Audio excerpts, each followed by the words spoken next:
Okay, tonight I'm just doing a quick demonstration on what it takes to run model railroad trains with basically your cell phone. And what you see here is what it takes. Basically what we have is an old cell phone I saved just for this purpose. I've got an old modem, used to be for CenturyLink, we don't use anymore. As you can see, the only thing hooked up to it is the power. That is just kind of a Wi-Fi source so the phone can talk to the computer.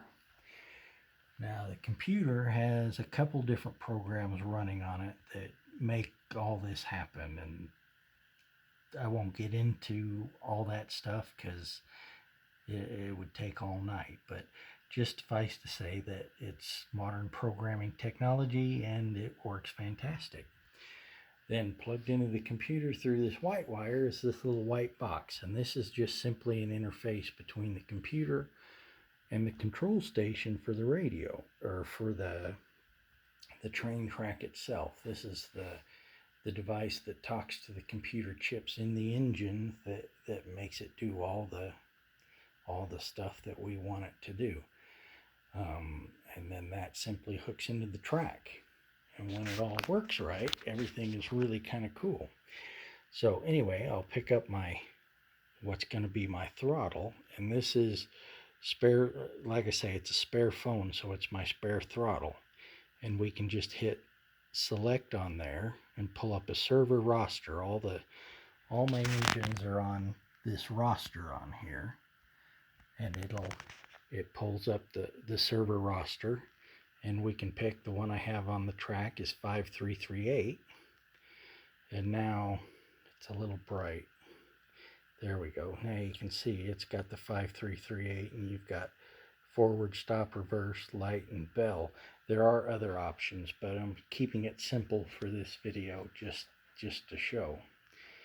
But just to confirm that we did in fact acquire this engine, I'll turn the light on, and you can see the light is on. Now there is a small problem. I got to work on the programming on the engine because it says forward, and that's actually the backwards light. It's reversed on the computer, and that's easy to reprogram. But anyway, for right now, that'll work. And you got a bell.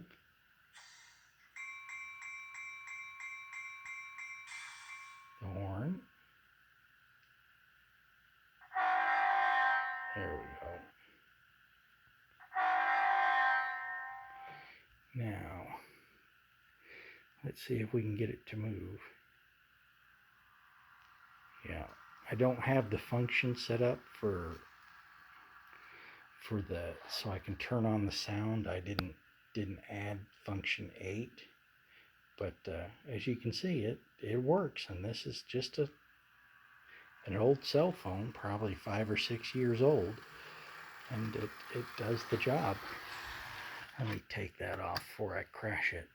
But anyway, that's, like I say, that's what it takes. It just goes from the cell phone through the Wi-Fi into the computer. It translates the signals into the box, which goes into the box, which goes into the track, which the train picks up and does. Looks really complicated. It's not.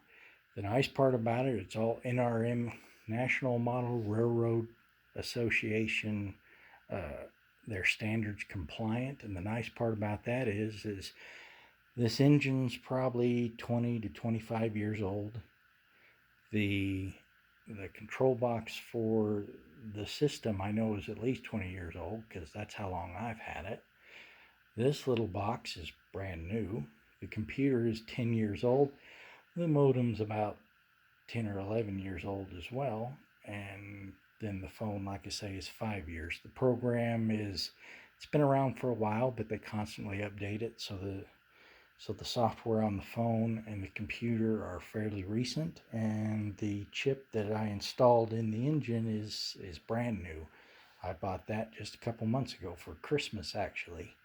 So you've got a whole range of brand new to 20 plus years old, and it all works, and it works fairly seamlessly. Any headaches I've had is more unfamiliarity with the software and how to make it all work than anything else. So Anyway, that's how you run model railroad engines with a cell phone.